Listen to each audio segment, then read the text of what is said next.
Charles Schmid a attiré des adolescents vers leur mort. Mais la prison s'est rapidement retournée contre lui, lui infligeant 47 coups de couteau sauvages qui l'ont tué sur le coup. Tornis Christiansen a commencé à tuer à l'âge de 19 ans, jusqu'à ce que les détenus fassent de lui leur prochaine victime. Ces jeunes monstres sont morts aussi vite qu'ils ont été incarcérés. Charles Schmid, 1975. La fin violente du joueur de flûte. Dans le paysage désertique de Tucson, en Arizona, dans les années 1960, un jeune homme charismatique mais profondément perturbé captivait l'imagination des adolescents locaux tout en orchestrant secrètement certains des meurtres les plus brutaux de l'histoire de la ville. Charles Howard Schmid Jr., également connu sous le nom de « le joueur de flûte de Tucson », était un tueur en série américain dont les crimes, commis au milieu des années 1960, ont choqué Tucson, en Arizona, et ont attiré l'attention nationale. Sa mort en prison sera tout aussi violente et mystérieuse que les meurtres qu'il a commis. Ce qui rendait Schmid particulièrement dangereux, c'était sa capacité à allier charme et violence. Mesurant 1,60 m, il compensait sa petite taille en bourrant ses bottes de cow-boy, de journaux et de boîtes de conserve aplaties pour paraître plus grand, en se maquillant lourdement, en se teignant les cheveux en noir de jais et en se dessinant un grain de beauté artificielle sur la joue avec de la graisse à essieu pour avoir l'air plus méchant. Ces excentricités, combinées à son charme, ont fait de lui une figure culte parmi les jeunes désabusés de Tucson, en particulier le long de Speedway Boulevard, où il se promenait, draguait des filles et faisait la fête. La série de meurtres de Schmid a commencé par une déclaration d'intention effrayante. Le 31 mai 1964, Schmid, alors âgé de 21 ans, a déclaré à sa petite amie Mary French et à son ami John Saunders qu'il voulait tuer une fille pour voir s'il pouvait s'en tirer. Aline Rowe, une lycéenne de 15 ans, a été attirée par French sous prétexte d'un double rendez-vous. Schmid, French et Saunders ont conduit Rowe dans un endroit isolé dans le désert, près de Tucson. Là, Schmid l'a agressée sexuellement et l'a tuée en lui fracassant la tête avec une pierre, après quoi le trio l'a enterré dans une tombe peu profonde. La deuxième série de meurtres fut encore plus choquante. Schmid a commencé à fréquenter Gretchen Fritz, 16 ans, la fille d'un éminent chirurgien cardiaque de Tucson. Schmid lui a confié le meurtre de Rowe, ce qui a suscité des inquiétudes lorsque leur relation s'est détériorée. Craignant que Gretchen ne le dénonce, Schmid a décidé de la tuer. Le 16 août 1965, Gretchen et sa sœur de 13 ans, Wendy, ont disparu après avoir dit à leurs parents qu'elles allaient voir un film d'Elvis Presley. Schmid a étranglé les deux sœurs et a enterré leur corps dans le désert. La chute de Schmid survint lorsque Richard Bruns, craignant pour la sécurité de sa petite amie Cathy Morat, rompit la loi du silence. En 1965, alors qu'il vivait avec sa grand-mère dans l'Ohio, Bruns lui avoua les crimes de Schmid. Elle le poussa à contacter la police de Tucson, ce qui conduisit à l'arrestation de Schmid le 10 novembre 1965. Le procès, qui débuta au début de l'année 1966, fit sensation dans les médias et fut largement couvert par des publications telles que les magazines Life et Time.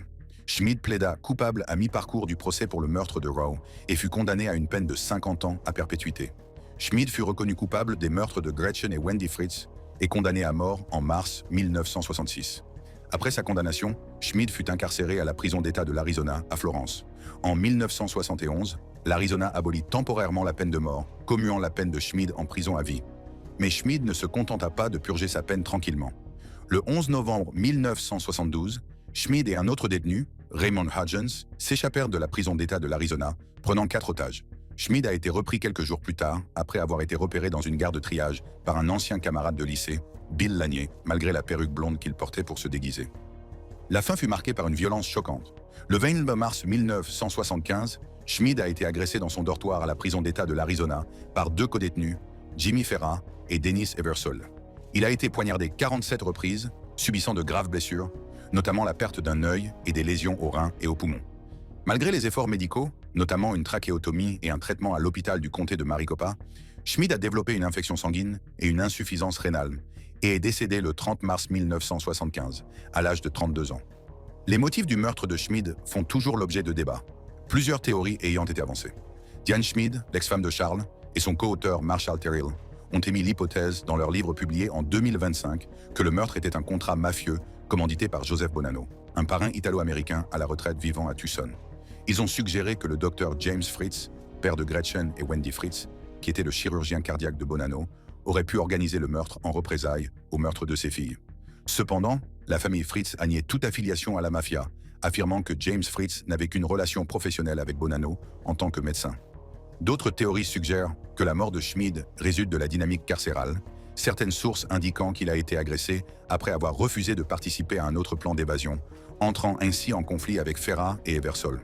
Une version courante est que les détenus ont pris Schmid pour cible après avoir appris qu'il avait assassiné 3 adolescentes, les tueurs d'enfants étant souvent méprisés dans la hiérarchie carcérale.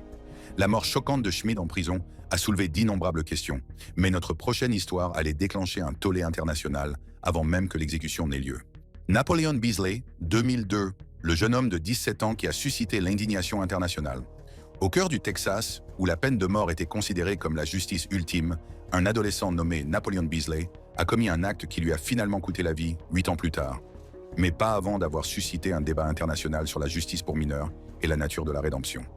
Napoleon Beasley a été condamné pour le meurtre avec circonstances aggravantes de John Luttig, un homme d'affaires de 63 ans, à Tyler, au Texas, le 19 avril 1994.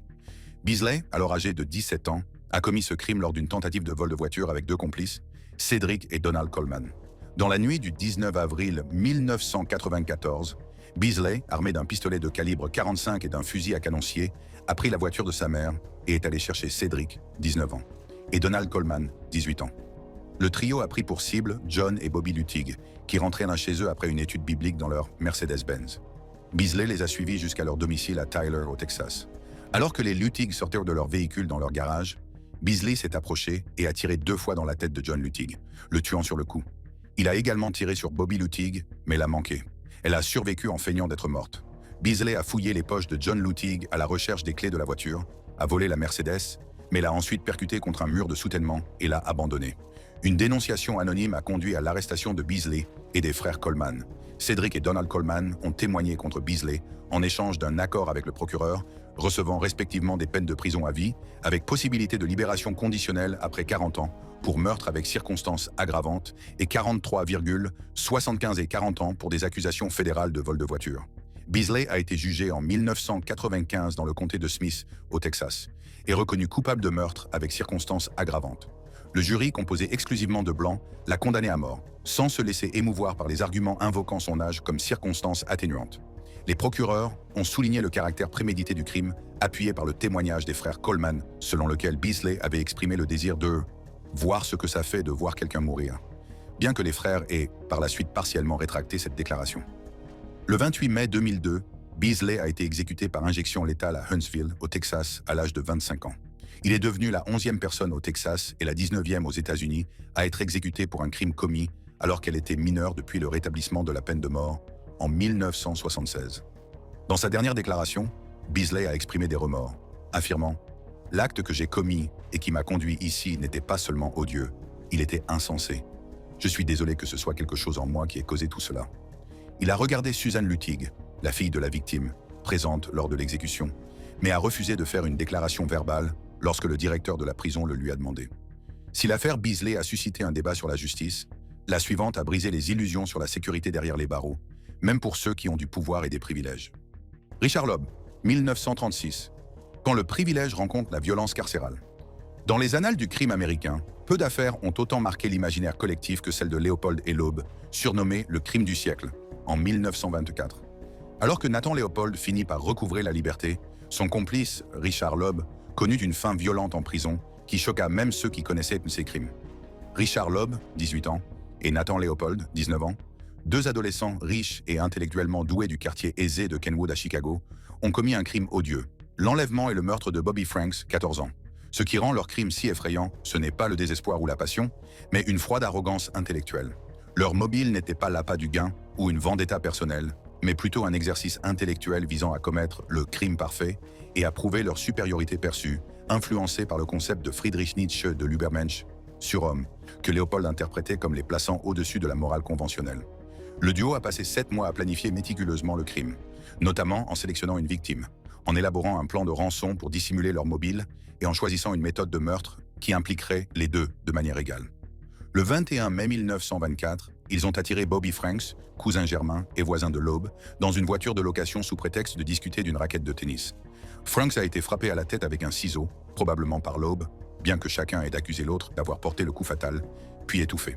Le corps a été caché dans un ponceau près de Wolf Lake et de l'acide a été versé dessus pour empêcher son identification. L'affaire fut résolue grâce à une erreur cruciale. Léopold laissa tomber une paire de lunettes caractéristiques près du corps qui ne pouvait appartenir qu'à 3 personnes à Chicago, dont lui-même. Les interrogatoires de la police révélèrent des incohérences dans leurs alibis et les deux hommes avouèrent dans les 10 jours, chacun accusant l'autre du meurtre. Les aveux ont révélé un manque effrayant de remords. Loeb déclarant « Je sais que je devrais regretter d'avoir tué ce jeune garçon et tout ça, mais je ne le ressens tout simplement pas. » Le procès, qui s'est tenu à l'été 1924, a fait sensation dans les médias en raison de la richesse des meurtriers, de leur jeunesse et de la nature sensationnelle du crime. Le 10 septembre 1924, Caverly condamna les deux hommes à la prison à vie pour meurtre et à 99 ans pour enlèvement, invoquant leur jeunesse comme principale raison de les épargner de l'exécution. En prison, Loeb acquit une position influente, devenant directeur de l'école de la prison, ce qui lui permit d'attribuer des emplois avantageux à d'autres détenus. Selon certaines informations, les deux hommes auraient utilisé leur richesse pour obtenir des privilèges, tels que la possibilité de manger dans leurs cellules et d'influencer les gardiens. Mais l'existence privilégiée de Richard Loeb en prison allait connaître une fin brutale. Le 28 janvier 1936, à l'âge de 30 ans, Loeb fut mortellement agressé dans les douches de Stateville par un codétenu, James Day, un jeune homme de 23 ans condamné pour vol. Day poignarda Loeb à 56 reprises avec un rasoir droit entraînant sa mort. Day a invoqué la légitime défense, affirmant que Loeb lui avait fait des avances sexuelles non désirées et l'avait attaqué en premier, le menaçant avec un rasoir après que Day eut refusé sa proposition. Selon Day, il a désarmé Loeb et utilisé le rasoir dans la lutte qui s'ensuivit. Loeb est sorti en titubant des toilettes et s'est effondré dans un couloir. Malgré les efforts des médecins, qui lui ont notamment fait une transfusion sanguine provenant d'un autre détenu, il est décédé. Le récit officiel de la mort de Loeb, tel que rapporté dans le magazine Time et d'autres sources, brosse un tableau sordide. Day a affirmé que Loeb, profitant de son autorité en tant que directeur de l'école de la prison, lui avait proposé un emploi, puis $20 par semaine, en échange de faveurs sexuelles. Lorsque Day a refusé, Loeb lui aurait ordonné de se rendre dans une salle de bain privée, dont Loeb avait la clé, et l'aurait agressé. Les responsables de la prison et la famille de Loeb n'ont pas contesté la légitime défense invoquée par Day, qui n'a pas été condamné pour meurtre. Loeb pensait que son statut d'élite pouvait le protéger, mais le tueur adolescent suivant a appris à ses dépens qu'aucun système de croyance, pas même le satanisme, ne pouvait le sauver. Sean Sellers, 1999. La plus jeune victime de la panique satanique. Les années 1980 ont été marquées par un phénomène culturel connu sous le nom de panique satanique, une peur généralisée que le culte du diable corrompe la jeunesse américaine. Au milieu de cette hystérie, un adolescent perturbé nommé Sean Sellers a commis des crimes qui semblaient confirmer les pires craintes de la société, ce qui l'a finalement conduit à devenir la première personne exécutée en 40 ans pour des crimes commis à l'âge de 16 ans. À l'adolescence, Sellers s'était profondément impliqué dans les pratiques occultes et le satanisme, influencé par des phénomènes culturels tels que le jeu de rôle Donjons et Dragons, qui était controversé car lié à la panique satanique des années 1980. Le premier meurtre révéla la noirceur qui avait envahi l'esprit de l'adolescent. À l'âge de 16 ans, Sellers a abattu Robert Bauer, un employé de 32 ans du magasin Circle K, situé au croisement de la NW 122 et de Council Road. Selon le témoignage de son ami Richard Howard, qui était présent mais n'a pas participé, Sellers a tué Bauer parce qu'il voulait savoir ce que ça faisait de tuer quelqu'un. Le motif de ce crime était que Bauer avait refusé de vendre de la bière à Howard et Sellers avait utilisé une arme appartenant au grand-père de Howard. Au départ, Sellers n'était pas suspecté dans cette affaire, mais la violence de Sean Sellers ne s'est pas arrêtée à un inconnu. 6 mois plus tard, il allait commettre un acte si choquant qu'il allait définir le reste de sa courte vie. Le 5 mars 1986, Sellers a tué sa mère, Vonda Bellofato, 32 ans, et son beau-père, Lee Bellofato, 43 ans, dans leur maison d'Oklahoma City. Vêtu uniquement de sous-vêtements pour éviter les éclaboussures de sang, Sellers a tiré une balle dans la tête de Lee pendant qu'il dormait, puis a tiré sur Vonda au visage alors qu'elle se réveillait. Il a tiré une deuxième fois sur Vonda pour s'assurer qu'elle était bien morte. Sellers a mis en scène le crime pour faire croire qu'un intrus avait commis les meurtres et a ensuite affirmé qu'il avait été motivé par la colère que lui inspirait l'ingérence de sa mère dans sa relation avec sa petite amie. Il a décrit avoir accompli un rituel occulte avant les faits, déclarant « Il n'y avait rien d'autre que de la haine froide en moi ». Sellers a été arrêté après le meurtre de ses parents, ce qui l'a conduit à avouer le meurtre antérieur de Bauer. Il a été inculpé de 3 chefs d'accusation de meurtre au premier degré et jugé comme un adulte par le tribunal de district du comté d'Oklahoma. Sa défense, menée par l'avocat commis d'office Bob Ravitz, a fait valoir que Sellers était un enfant perturbé, influencé par le satanisme et Donjons et Dragons, affirmant qu'il était légalement inconscient et incapable de former une intention en raison de son immersion dans les pratiques occultes. Un expert psychiatrique a appuyé cette affirmation, mais le jury l'a rejeté, estimant que Sellers savait distinguer le bien du mal. Le 2 octobre 1986, après 2 heures et 45 minutes de délibération, le jury a déclaré Sellers coupable et a recommandé la peine de mort pour les 3 meurtres. Le juré Gary W. Rowlett a déclaré « Il n'a montré aucune pitié envers les 3 personnes qu'il a tuées », reflétant l'opinion du jury selon laquelle les actes de Sellers ne méritaient aucune clémence. À 17 ans, Sellers est devenu l'un des plus jeunes détenus du couloir de la mort de l'Oklahoma. Ce qui s'est passé ensuite a été une transformation que beaucoup ont trouvé difficile à croire. Pendant son séjour dans le couloir de la mort, Sellers a fait une conversion très médiatisée au christianisme, affirmant s'être repenti de ses crimes. Il est devenu un défenseur de la rédemption, apportant son soutien à d'autres détenus et apparaissant dans des médias tels que The Oprah Winfrey Show, Geraldo et des documentaires de 48 heures, MSNBC et A&E. Cependant, le scepticisme persistait. Ses demi-frères et sœurs doutaient de la sincérité de sa conversion, tandis que l'aumônier de la prison et son beau-grand-père la croyaient authentique. La complexité psychologique du cas de Sellers allait apparaître plus tard. Lors d'une évaluation psychiatrique réalisée en 1992, Sellers a été diagnostiqué comme souffrant d'un trouble de la personnalité multiple, aujourd'hui appelé trouble dissociatif de l'identité, et 3 experts en santé mentale ont ensuite affirmé qu'il souffrait de graves lésions cérébrales dues à un traumatisme subi pendant son enfance, ce qui pouvait avoir une incidence sur sa culpabilité. Cependant, ce diagnostic n'a pas été présenté lors de son procès initial, car cette pathologie était pratiquement inconnue à l'époque. Malgré des années d'appels et de pression internationale, notamment l'intervention de personnalités telles que Desmond Tutu et l'American Bar Association, le sort de Sean Sellers était scellé. Les appels de Sellers, y compris celui de 1999 devant la 10e Cour d'appel des États-Unis, invoquant sa santé mentale, ont été rejetés. Son dernier appel devant la Cour suprême des États-Unis a été rejeté le 3 février 1999. Le 4 février 1999, Sellers a été exécuté par injection létale à la prison d'État de l'Oklahoma, à McAlester, à l'âge de 29 ans, devenant ainsi la première personne en 40 ans à être exécutée pour des crimes commis à l'âge de 16 ans. Ses dernières paroles comprenaient une déclaration religieuse. « Me voici, Père, je rentre à la maison, suivi d'un chant. Libère mon esprit afin que je puisse te louer. » Sellers a réclamé la rédemption avant son exécution, mais l'homme suivant n'a jamais montré le moindre remords, même lorsque les cadavres se sont accumulés. Donald Harvey, 2017, la fin brutale de l'ange de la mort. Dans les annales des tueurs en série américains, peu de personnages sont aussi effrayants que Donald Harvey, un homme qui a utilisé son poste d'employé hospitalier pour devenir l'un des tueurs les plus prolifiques de l'histoire des États-Unis. Harvey a commencé à travailler comme aide-soignant à l'âge de 18 ans à l'hôpital Marymount de London, dans le Kentucky. S'ensuivit d'une série de meurtres qui dura 17 ans et fit de lui l'un des tueurs en série les plus prolifiques des États-Unis. Harvey a été condamné pour 37 meurtres, mais il affirmait en avoir commis entre 70 et 87. Ses victimes étaient principalement des patients hospitalisés, souvent des personnes âgées ou des malades cardiaques chroniques. Les méthodes de Harvey étaient aussi variées que mortelles. Il affirmait initialement que ces meurtres étaient des meurtres par compassion, visant à mettre fin à la souffrance, utilisant des méthodes telles que le cyanure, l'arsenic, la mort au rat, le distillat de pétrole, la suffocation, les surdoses d'insuline ou la manipulation d'équipements médicaux. Cependant, les procureurs et les enquêteurs, dont l'ancien procureur du comté de Hamilton, Arthur Nate Jr., ont contesté cette version charitable, affirmant que Harvey tuait pour le plaisir et le contrôle de décider de la vie et de la mort. Il n'aurait exprimé aucun remords, allant même jusqu'à rire pendant son procès en 1987 lorsque les noms des victimes ont été affichés. Ces crimes sont restés inconnus pendant des années en raison du laxisme des contrôles hospitaliers et de l'hypothèse selon laquelle les décès des patients étaient naturels, compte tenu de leur état de santé. Ses collègues le surnommaient, en plaisantant, le baiser de la mort, en raison du taux de mortalité élevé pendant ses gardes. Mais ceux-ci n'ont pas fait l'objet d'une enquête dans un premier temps. Sa série de meurtres a pris fin en 1987 lorsqu'un médecin légiste a détecté du cyanure lors de l'autopsie de John Powell, un patient décédé après un accident de moto.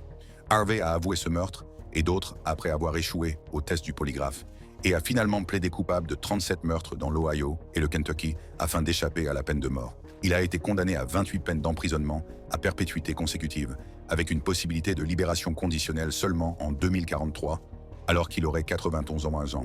Mais Donald Harvey ne verra jamais 2043. Harvey était incarcéré à l'établissement correctionnel de Toledo, dans l'Ohio, où il purgeait plusieurs peines d'emprisonnement à perpétuité. Le 28 mars 2017, il a été retrouvé gravement battu dans sa cellule, dans une unité de détention préventive. Il est décédé 2 jours plus tard, le 30 mars 2017, à l'âge de 64 ans, des suites de blessures causées par un traumatisme contondant. Le 3 mai 2019, son codétenu James Elliott, alors âgé de 44 ans, a été inculpé de meurtre avec circonstances aggravantes, d'agression criminelle, de possession d'une arme mortelle et de falsification de preuves.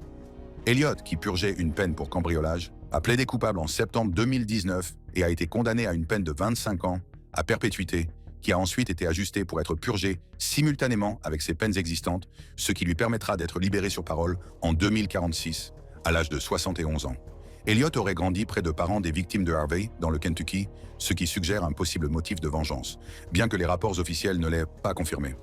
La brutalité de l'attaque, décrite comme des coups de poing et des coups de pied, indique une violence importante. Les crimes horribles de Harvey ont choqué la nation. Mais le tueur suivant a connu un destin si rapide et mystérieux qu'il hante encore aujourd'hui le système pénitentiaire. Tor Nisse Christiansen, 1981. La véritable mort instantanée en prison. Tor Nisse Christiansen était un tueur en série et nécrophile dano-américain, originaire de Solvang, en Californie, actif à la fin des années 1970. Christiansen, connu sous le nom de The Hitchhiker Slayer, le tueur d'autostoppeuses, ciblait des jeunes femmes présentant des caractéristiques physiques similaires, cheveux longs et raides, tenues vestimentaires et physiques similaires, ce qui lui a valu le surnom de The Lookalike Murders, les meurtres des sosies. Son mode opératoire consistait à proposer de prendre des autostoppeuses en voiture, à leur tirer une balle dans la tête avec un pistolet de calibre 22 et à commettre des actes de nécrophilie sur leur corps. Il a tué au moins 4 femmes entre 1976 et 1979 dans le sud de la Californie. La percée dans cette affaire est venue d'une survivante. Lydia Preston, 24 ans, a survécu à une attaque le 18 avril 1979 à Hollywood. Christiansen l'a prise en stop, lui a tiré dans l'oreille gauche, mais elle s'est échappée en sautant de sa voiture et en cherchant de l'aide médicale. Elle l'a ensuite identifiée dans un bar de Los Angeles, ce qui a conduit à son arrestation. Christiansen a attiré l'attention de la police pour la première fois en février 1977, lorsqu'il a été cité pour possession d'alcool alors qu'il était mineur. Les autorités ont confisqué un pistolet de calibre 22 dans sa voiture, qui correspondait plus tard à l'arme utilisée dans les meurtres, mais il n'a pas été considéré comme suspect au départ. La percée a eu lieu le 11 juillet 1979, lorsque Lydia Preston, la victime survivante, a repéré Christiansen au Bottom Line Bar à Hollywood et a alerté les autorités. Il a été arrêté le 27 juillet 1979 pour les meurtres de Patricia Laney, Jacqueline Rook et Mary Saris, et détenu à la prison du comté de Santa Barbara avec une caution de 500 000 $. La procédure judiciaire a révélé la profondeur des troubles psychologiques de Christiansen.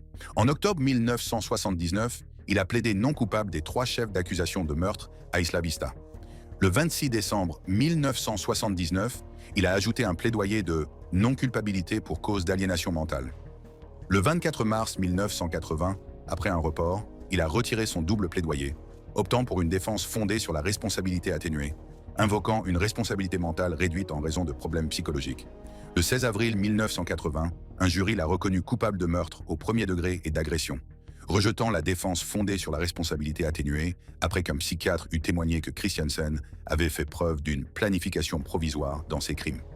Une évaluation psychiatrique a révélé des diagnostics de troubles explosifs intermittents, de personnalité paranoïaque, de consommation chronique de drogue et de nécrophilie. Le 28 mai 1980, à la surprise de l'accusation, Christiansen a plaidé coupable pour les 3 meurtres d'Isla Vista.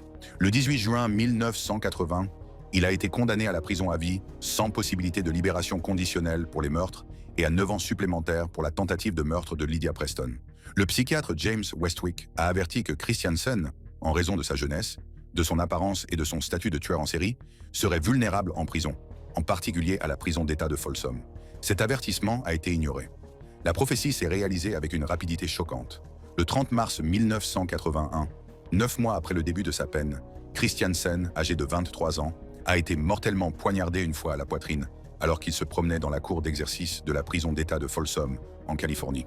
Il s'est effondré près des gardiens de prison vers 13 h et a été déclaré mort à 13h40 à l'hôpital de la prison. L'incident s'est produit au vu et au su de tous, en présence d'autres détenus et de gardiens, mais son meurtrier n'a jamais été identifié. Personne n'a été inculpé pour son meurtre et l'affaire reste non résolue. Les spéculations sur des plateformes telles que Reddit suggèrent que sa mort était un acte de justice carcérale, peut-être en raison de ses crimes odieux, en particulier contre les femmes, et de ses tendances nécrophiles qui ont pu faire de lui une cible parmi les détenus. Bien qu'il ne s'agisse pas d'un jeune tueur comme les autres sur cette liste, la mort brutale en prison de cet homme lui vaut une place ici, ne serait-ce que pour l'intensité de la vengeance qu'il a rattrapée derrière les barreaux. Jeffrey Dahmer, 1994. Quand le cannibale de Milwaukee a rencontré son maître.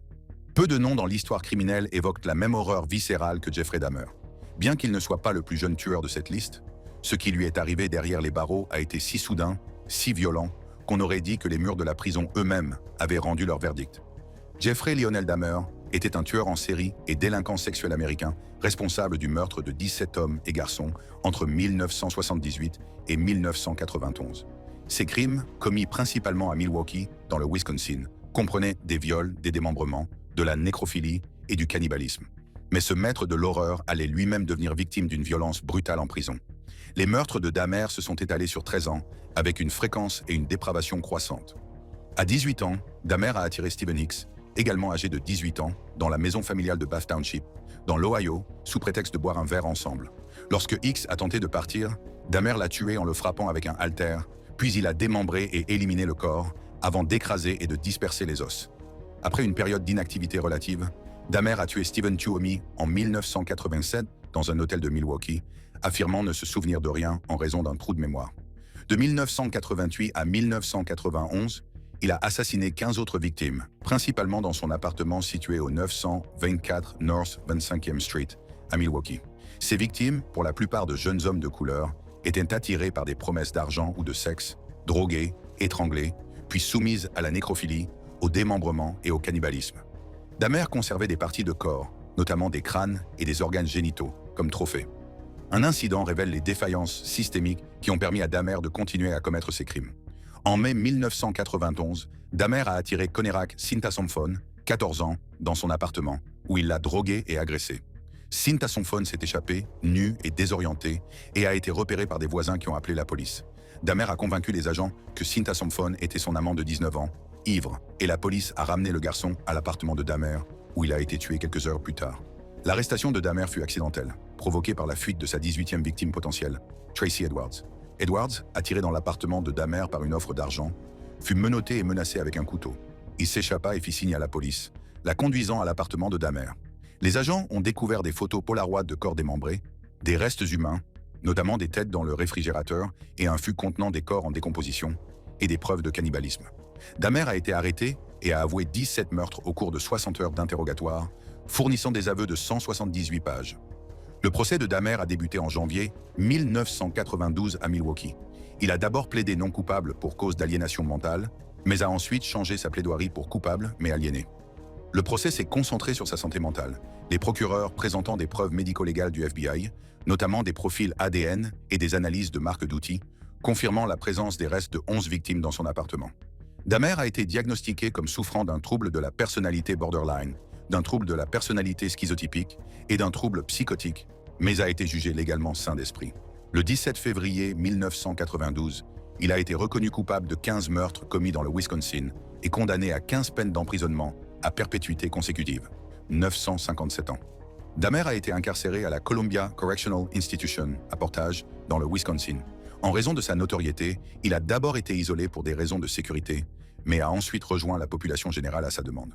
Il s'adonnait à des comportements morbides, comme fabriquer de faux membres à partir de la nourriture de la prison pour narguer les autres détenus, et n'exprimait aucun désir de liberté, déclarant même vouloir mourir.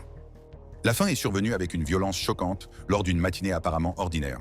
Le 28 novembre 1994, Dahmer, âgé de 34 ans, a été tué par un codétenu, Christopher Scarver, alors qu'il effectuait des travaux dans le gymnase de la prison. Scarver, qui purgeait une peine à perpétuité pour un meurtre commis en 1990, a frappé Dahmer et un autre détenu, Jesse Anderson, avec une barre de métal. Dahmer a subi de graves blessures à la tête et a été déclaré mort une heure plus tard. Scarver a ensuite affirmé que le comportement provocateur de Dahmer, notamment ses railleries et son absence de remords, avait motivé l'attaque, bien qu'il ait également invoqué une instruction divine. Scarver a été condamné à 2 peines supplémentaires à perpétuité pour ses meurtres. L'agression s'est produite pendant une période de 20 minutes sans surveillance, et bien que brutale, elle n'a pas entraîné la mort immédiate de la victime. Dahmer n'est pas mort sur le coup. Il est décédé des suites de ses blessures à la tête environ 1 heure après l'agression de Scarver. Si vous avez aimé cette vidéo, cliquez sur l'une des cartes qui s'affichent sur votre écran pour voir d'autres contenus similaires.